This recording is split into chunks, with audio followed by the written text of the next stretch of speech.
हाँ बेटा, पिछली जो की वीडियो थी उसमें हमने ये टॉपिक डिस्कस कर चुके हैं, अचानक होने के कारण विद्युत क्षेत्र की तीव्रता। ठीक है, अब हम जो डिस्कस करेंगे वो है, ठीक है, दोनों प्रयोग हुए। अगला अनुप्रयोग हम चालू करते हैं, इसको रख कर देता हूं मैं।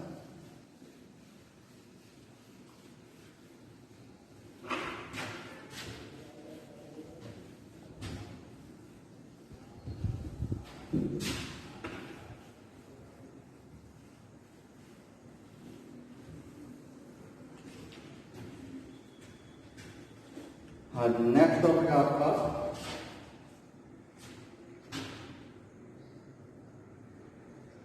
अनंत लंबाई के आवेश।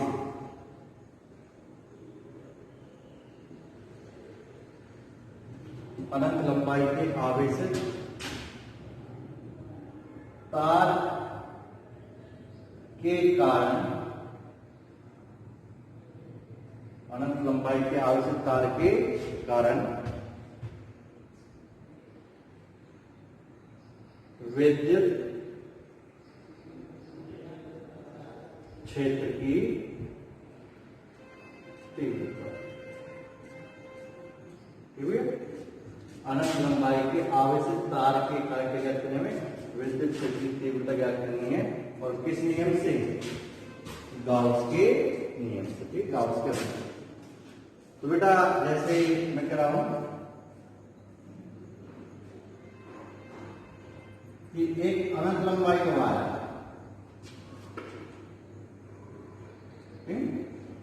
इसको हमने आवेश दिया। जब इस अनंत लंबाई के तार को हम आवेश देंगे तो ये आवेश क्या हुआ? इस तार की लंबाई के अनुदिश एक समान रूप से फैल जाएगा। ठीक है, इस तार में आवेश दिया और आवेश क्या हुआ? इस तार की लंबाई का अनुदिश क्या हो गया? एक समान रूप से फैल गया। अब इस तार से लंबवत मान लीजिए आर दूरी पर कोई बिंदु P है। इस बिंदु P पर मुझे विद्युत क्षेत्र की तीव्रता का मान ज्ञात करना है, और वो भी किसके नियम से? गाउस के नियम से। बेटा मुझे इस तार का रैखिक आवेश घनत्व दिया कि इस तार का रैखिक आवेश घनत्व का लैम्बडा कूलम पर मीटर, मतलब 1 मीटर लंबाई का कितना आवेश है? लैम्बडा कूलम आवेश है। ये मुझे इसका दिया हुआ है। तो अब मुझे इस बिंदु P पर इस अनंत लंबाई के तार के कारण विद्युत क्षेत्र की तीव्रता का मान कितना हो, ये ज्ञात करें। तो इस बिंदु P पर तीव्रता का मान ज्ञात करने से पहले हम ये कैलकुलेट करेंगे कि इस अनंत लंबाई के तार के कारण इस बिंदु P पर विद्युत क्षेत्र की दिशा किधर होगी। तो इसमें पहला पॉइंट हम करेंगे वो है कैपिटल E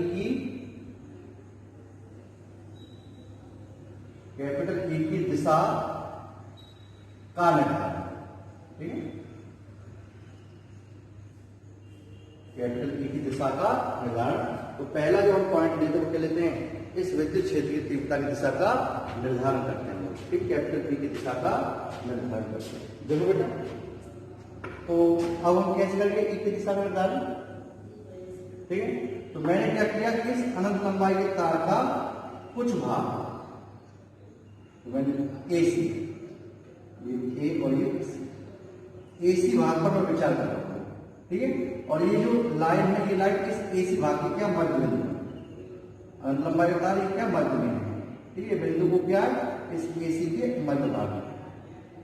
ठीक, तो अब मैंने क्या किया कि मुझे पता है कि विद्युत क्षेत्र की तीव्रता ज्ञात करने का जो हमारे पास बेसिक फॉर्मूला है वो E/R², और ये बिंदु आवेश का विद्युत क्षेत्र की तीव्रता है, जिसकी दिशा उस आवेश और बिंदु को मिलाने वाली रेखा के अनुदिश होती है। तो अब मेरे पास तो केवल बिंदु आवेश का फॉर्मूला है, जो मुझे तो पूरी दिशा किसी का निर्धारित करनी है। दिशा निर्धारित मतलब दिशा और मान जो निकालना हो, किसका निकालना? पूरे का। तो मैं क्या करूंगा, मैंने एक जरा सा अल्पांश ऊपर से AB और एक जरा सा अल्पांश CD कट कर दिया। ठीक है। अब दिखाने को मैंने बहुत बड़ा बनाया, बट ये बाल की मोटाई के बराबर है AB और CD। इस जरा से अल्पांश AB के कारण अगर मैं इस पॉइंट P पर विद्युत क्षेत्र की निकालूं, इस जरा से भाग करूं तो क्या होगा, देखो दिशा क्या होगी। मैंने इस आवेश और इस बिंदु को मिला दिया, इन दोनों मिलाने वाली लाइन के अनुदिशों की विपरीत दिशा, कोई प्रकार की होती है विद्युत क्षेत्र दिशा बाहर, तो किधर होगी, इधर की होगी बाहर। ठीक है। इसी तरह इस आवेश के कारण इस बिंदु P पर विद्युत क्षेत्र की तीव्रता सिद्ध होगी, इस आवेश और इसको मिलाने वाली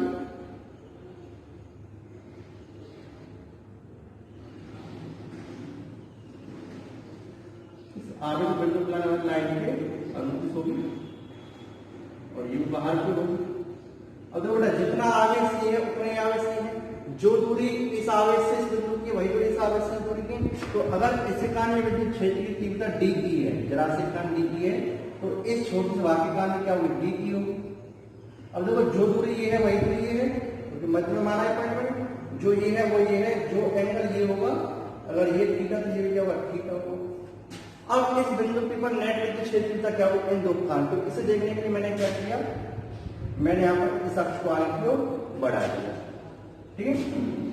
वही होता है कि दो सदिश घटकों को तोड़ने के लिए क्या करेंगे हम, ठीक, जिस बिंदु पर दो सदिश जुड़े हो उस पॉइंट से होते हुए क्या करो, एक एक्स अक्ष की और एक वाई अक्ष। तो मैंने एक एक्स अक्ष की और एक वाई अक्ष। अगर ये एंगल थीटा तो ये भी क्या होगा, थीटा होगा, ये थीटा तो ये भी थीटा होगा।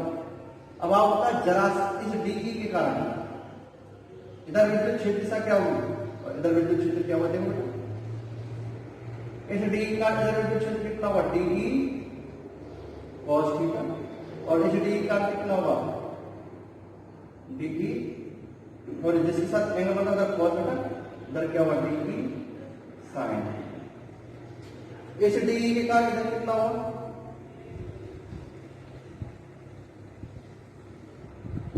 डी cos थीटा, और इधर कितना होगा, डी sin।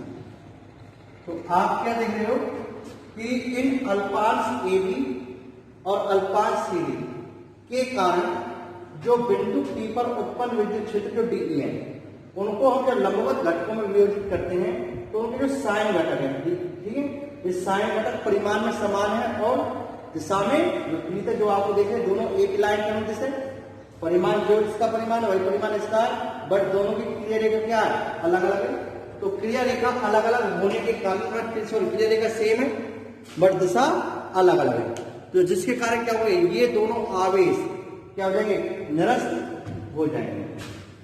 ठीक है, ये दोनों आवेश क्या हो जाएंगे, निरस्त, मतलब दोनों विद्युत क्षेत्र क्या हो जाएंगे आपस में निरस्त। मतलब ये वाला घटक इस वाले विद्युत क्षेत्र क्या कर देगा, निरस्त कर देगा। तो मैं कहूँ ये वाले साइन घटक क्या हो जाएंगे, निरस्त हो जाएंगे, और जो कॉस घटक है इसका कॉस घटक भी इसी लाइन के अनुदिश और इसका कॉस घटक भी इसी लाइन, तो दोनों एक ही दिशा होने का आपस में जुड़ जाएंगे।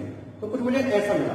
तो अब मैंने क्या सोचा, अगर जिस तरीके से इसका साइन घटक इसके साइन घटक से कैंसिल हो रहा है, उसी तरीके से अगर मैं इस पूरे तार को, जो अनंत लंबाई के तार है, इस पूरे तार को छोटे छोटे अल्पांशों में, छोटे छोटे भागों में विभाजित कर देता हूं, छोटे छोटे अल्पांश में छोटे छोटे भागों में विभाजित कर देता हूं, तो क्या हुआ, इस बिंदु O से जो ऊपर वाले जो भाग के जितने भी अल्पांश हैं, इस बिंदु O से ऊपर वाले भाग के जितने भी छोटे छोटे अल्पांश हैं, उन सबके साइन घटक इस तरीके से किससे कैंसिल हो जाएंगे, इस बिंदु O के नीचे जितने भी ये अल्पांश हैं, छोटे छोटे भाग हैं, उन सभी के साइन घटकों से क्या हो जाएंगे, जैसे आगे इसका साइन कैंसिल हो गया इसके साइन से। ऐसे अगर मैं इसको जरा जरा छोटे छोटे टुकड़ों में बांट देता हूं, तो इस ऊपर वाले के पूरे साइन घटक किससे कैंसिल हो जाएंगे, इसके नीचे वाले साइन घटकों से क्या जाएंगे, कैंसिल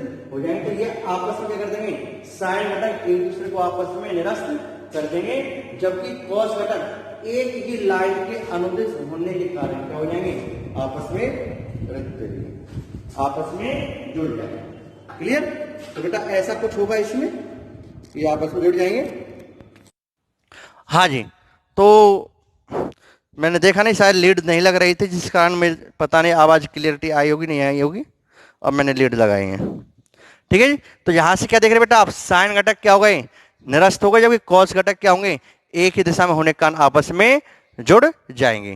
ठीक है, तो हम क्या बोलेंगे कि इसके साइन नीचे के साइन से कैंसिल हो गए, तो अब केवल विद्युत क्षेत्र किधर होगा, आगे की ओर। तो हम क्या बोलेंगे, जो इस अनंत लंबाई के तार के कारण जो परिणामी विद्युत क्षेत्र होगा इस पॉइंट पर, उसकी दिशा क्या होगी, इस तार के लंबवत और बाहर की ओर होगी। तो इस पॉइंट से, इस कॉन्सेप्ट से क्या निर्धारण हुआ कि जो विद्युत क्षेत्र की तीव्रता होती है वो क्या होती है, क्या होगी वो विद्युत क्षेत्र तीव्रता, इस अनंत लंबाई के तार के लंबवत और बाहर की ओर होगी। ठीक है, अनंत लंबाई के तार के लंबवत व बाहर की ओर होती है। ठीक है, किस कारण, अनंत लंबाई के आविष्कार विद्युत क्षेत्र लंबवत व बाहर की ओर होगी। ठीक है, तो यहां तक की चीज आप नोट कीजिए। हाँ जी, तो दिशा तो हमने निकाल ली, अब बेटा हमें क्या निकालना है, मान निकालना है। ठीक है, विद्युत क्षेत्र की तीव्रता का मान कितना होगा इसके कारण। चलो करते हैं। तो यहां से हमें एक निष्कर्ष तो मिल गया कि इस अनंत लंबाई के तार के कारण विद्युत क्षेत्र की जो तीव्रता है किसी पॉइंट पर वो क्या होती है, तार के लंबवत व बाहर की ओर होती हैं। अब मुझे मान निकालना, और किससे निकालना, गाउस के नियम से। तो मैं कह रहा हूं बेटा ये वो अनंत लंबाई का तार है, ठीक है, जिसका रैखिक आवेश घनत्व लैम्बडा है।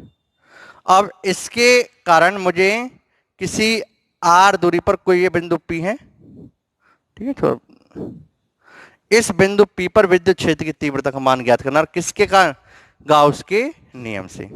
तो इसके लिए मैं क्या करूंगा, मैंने मान लीजिए इसकी लंबाई एल है, मैंने बोल दिया कितनी इसकी लंबाई एल है, तो ठीक है, कहने वाला अनंत लंबाई का है, बट इस लंबाई को मैंने क्या बोल दिया, एल नाम दे। तो मैंने क्या किया, एक एल लंबाई, क्योंकि मुझे पता गाउस का नियम बंद पृष्ठ की लगेगा, तो अब इसको मैं बंद कैसे कर सकता हूं, बंद कैसे कर सकता हूं, तो बंद करने के लिए मुझे क्या करना पड़ेगा, क्या करना पड़ेगा बेटा, इस तार को बंद करने के लिए मुझे कैसा पृष्ठ बनाना पड़ेगा, बेलनाकार। जैसे बिंदु के लिए तो वो चलो, वो गोले के लिए तो गोलाकार हो गया, बट इसको बंद करने के लिए क्या करना पड़ेगा मुझे, चारों ओर से बेलनाकार गाउसियन पृष्ठ। तो मैंने क्या किया, एक स्मॉल आर त्रिज्या वाले और एल लंबाई के बेलनाकार गाउसियन पृष्ठ की कल्पना की। ठीक है, और जो काल्पनिक चीज होती है बेटा उन्हें डॉटेड में बनाते हैं। जैसे आप देख रहे हो कि मैंने डॉटेड में लिया हुआ है।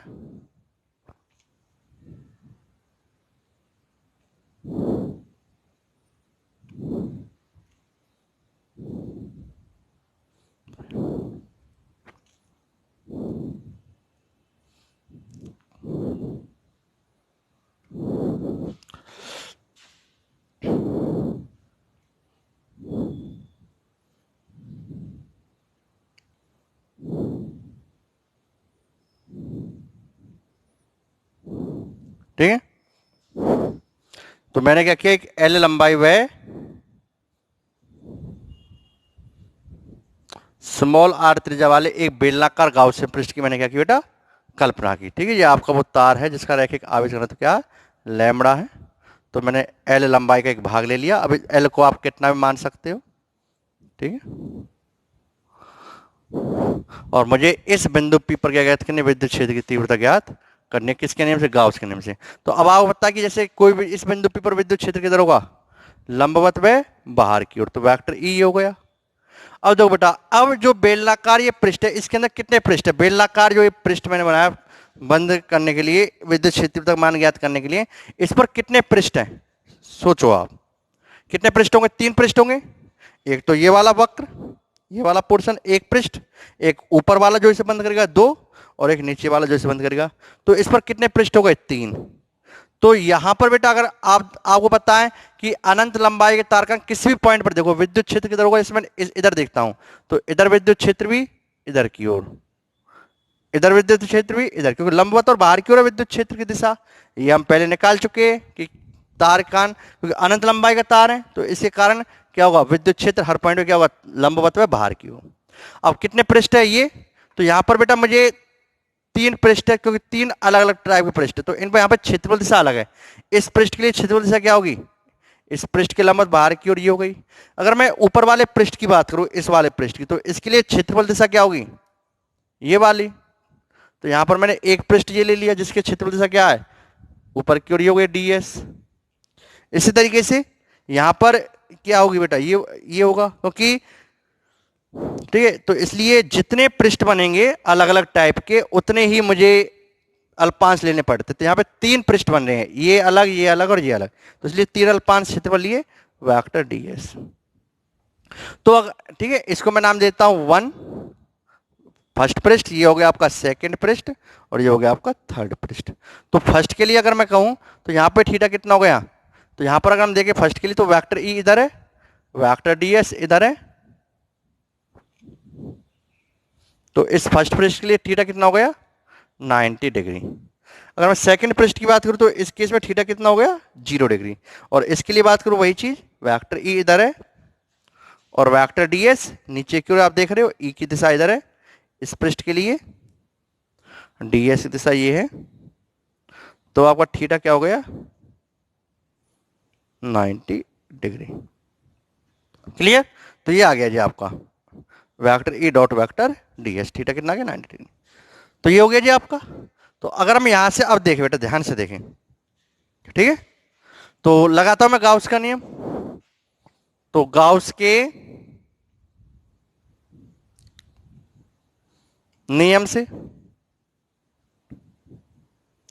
हाँ जी, अगर मैं गाउस के नियम से देखूं तो गाउस का नियम क्या कहता है बेटा, गाउस के नियम से क्या कहते हैं, integral of vector E dot vector ds कितना होता है, Q net upon epsilon not. So this implies integral of vector E dot vector ds। ठीक है, क्या होगा, क्यू नेट कितना है, इसके अंदर कुल आवेश, तो इसके अंदर कुल आवेश कितना होगा बेटा, आवेश घनत्व तो लैम्बडा, तो लैम्बडा इंटू एल। भाई इकाई लंबाई पे कितना आवेश है, लैम्बडा, तो कुल आवेश कितना हो गया, क्यू नेट कितना हो गया, लैम्बडा इंटू एल, एल लंबाई पर डिवाइड बाई एप्सिलॉन नॉट, ऐसे कह सकते हो। अब आप देखो इसके एक्चुअल में यहां पर कितने ई डी एस, क्या प्रत्येक पृष्ठ के लिए ई और ds के मध्य एंगल सेम है, नहीं है। तो यहां पे क्या बता कि पृष्ठ 1 के लिए एंगल ई और ds के मध्य अलग है, 2 के लिए अलग है और 3 के लिए कुछ है। तो यहां पर आपको इसे कितने पृष्ठों में तोड़ना पड़ेगा इस इंटीग्रेशन को, क्योंकि जिस पृष्ठ के लिए सेम है उसके लिए एक मानेंगे, तो आपको ये 3 पार्ट में तोड़ना पड़ेगा। तो अब आप कह सकोगे से integral of vector E dot vector ds का मान किसके लिए, कुल ई ds क्या होगा, पहले पृष्ठ के लिए ई ds का मान plus vector E dot vector ds का मान सेकंड पृष्ठ के लिए plus vector E dot vector ds का मान किसके लिए, तीसरे पृष्ठ के लिए, क्या होगा, क्यू नेट कितना आपका, एल लंबाई का, तो lambda L upon epsilon not. वही इस तार के एल लंबाई पर कितना आवेश आ गया, इकाई लंबाई पे लैम्बडा, तो एल लंबाई पर कितना होगा, lambda L upon epsilon not.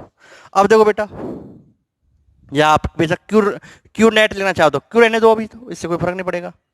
तो देखो पहले पृष्ठ के लिए एंगल कितना है, देखो आप ध्यान से 90 डिग्री।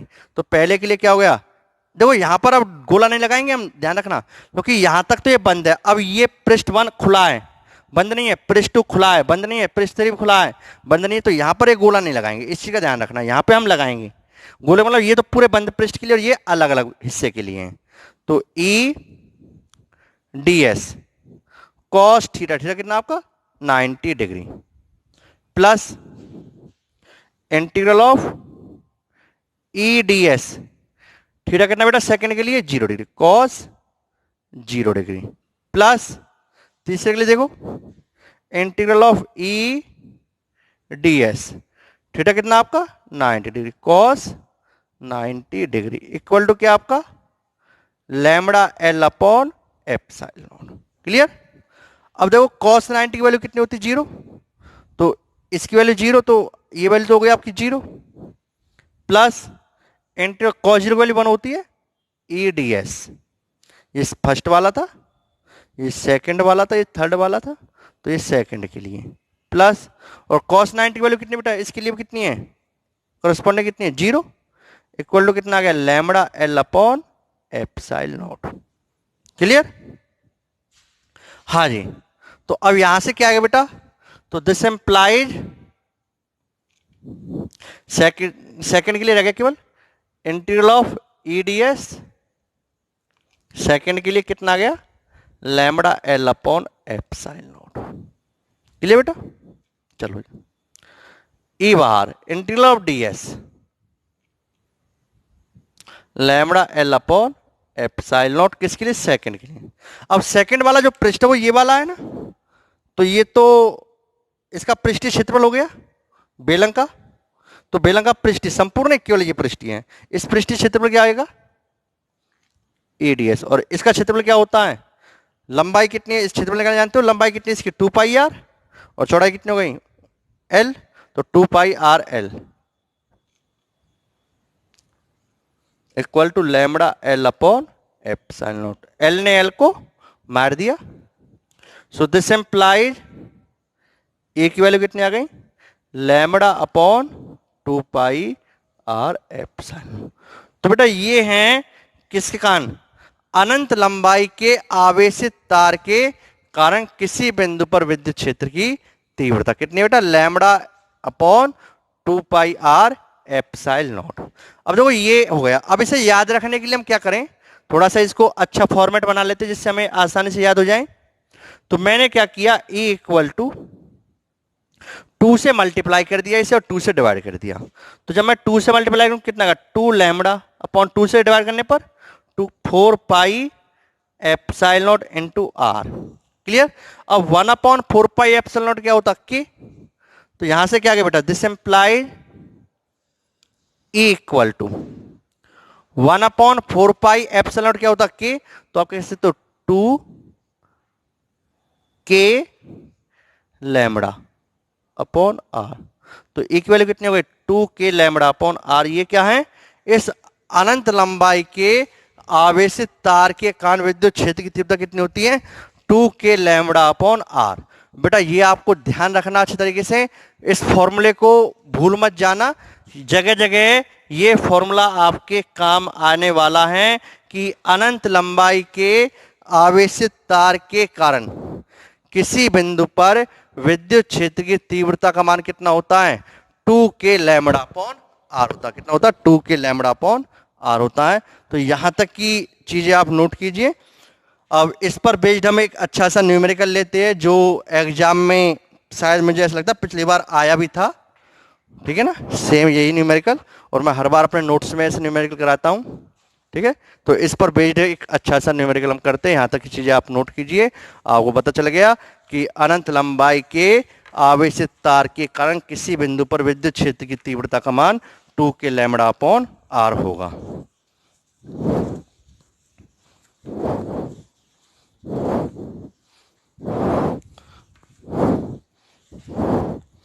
हाँ बेटा, तो एक अच्छा सा न्यूमेरिकल हम लेते हैं इस कॉन्सेप्ट पर बेस्ड। न्यूमेरिकल क्या, देखो ध्यान से कि आपको दिया हुआ है क्वेश्चन इस तरीके से, बेटा ध्यान से समझना। ये क्वेश्चन आया था बोर्ड में कि एक अनंत लंबाई का तार है,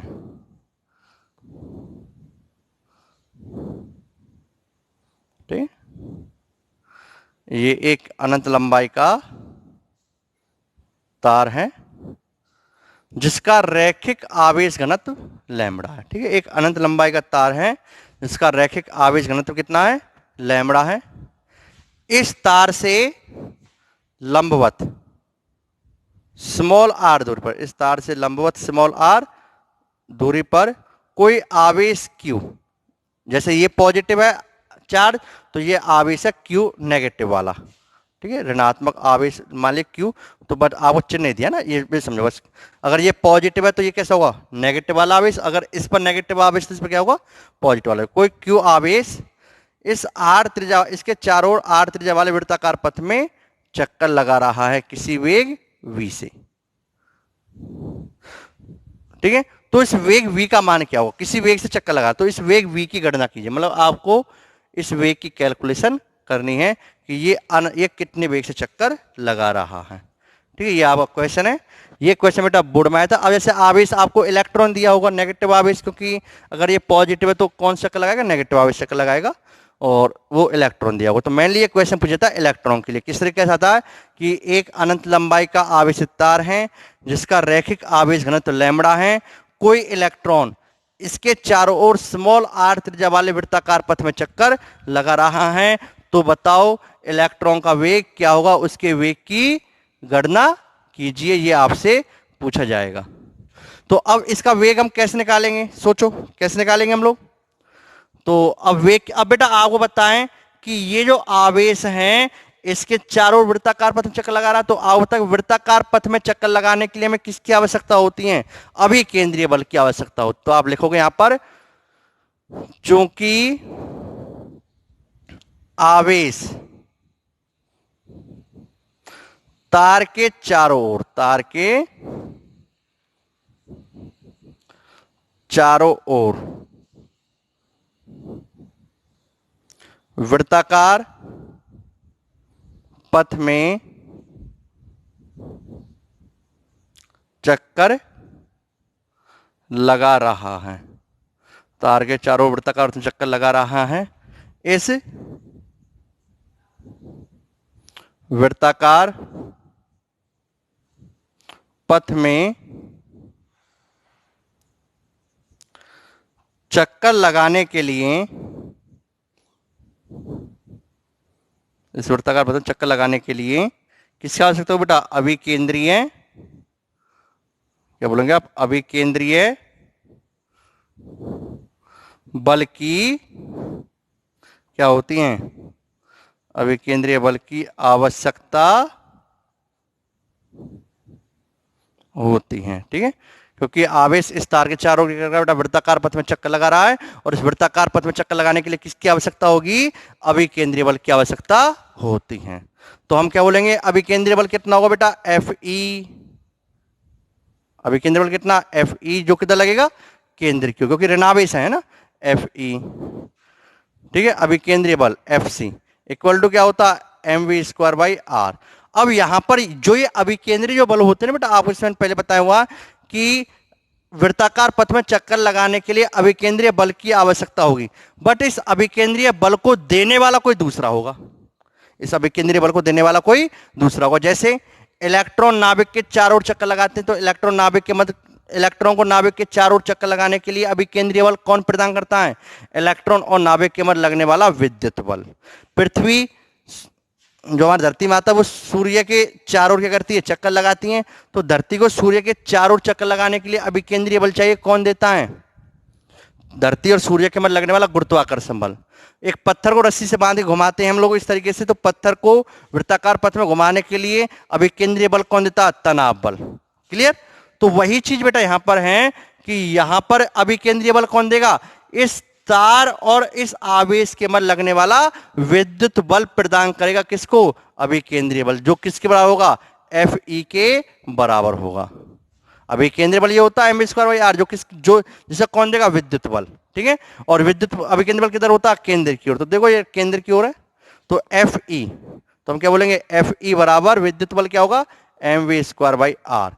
अब एफ ई क्या होता है, किसी क्यू आवेश पर विद्युत क्षेत्र का लगने वाला बल क्या होता है, क्यू ई, तो क्यू ई बराबर क्या हो गया, एम वी स्क्वायर बटे आर। अब क्यू ई की वैल्यू क्या है, इस अनंत लंबाई के आवेशित तार के कारण आर दूरी पर विद्युत क्षेत्र कितना होता है बेटा, विद्युत क्षेत्र होता है 2 के लैम्बडा अपॉन आर। तो कितना है यहाँ पे, कैपिटल आर, तो कैपिटल आर ले लिए, अगर त्रिज्या आपने कैपिटल आर ली तो कैपिटल आर ले लो, एम वी स्क्वायर बटे कैपिटल आर। तो आर ने आर को मार दिया, यहां से M V square equal to कितना आ गया, 2 के क्यू लैम्बडा। तो बेटा वी स्क्वायर कितना आ गया, 2 के Q lambda divide by M. ठीक है, और दिस एम्प्लाइज वी का मान कितना आ गया आपका, अंडर रूट 2 के Q lambda divide by M. ये किसका मान है, ये है वी का मान। ठीक है, तो v का मान कितना, 2 के Q lambda divide by M. Clear. तो यहाँ तक कि सभी चीज़ें आप नोट कीजिए अच्छे तरीके से। v इक्वल टू कितना 2k lambda divide by m।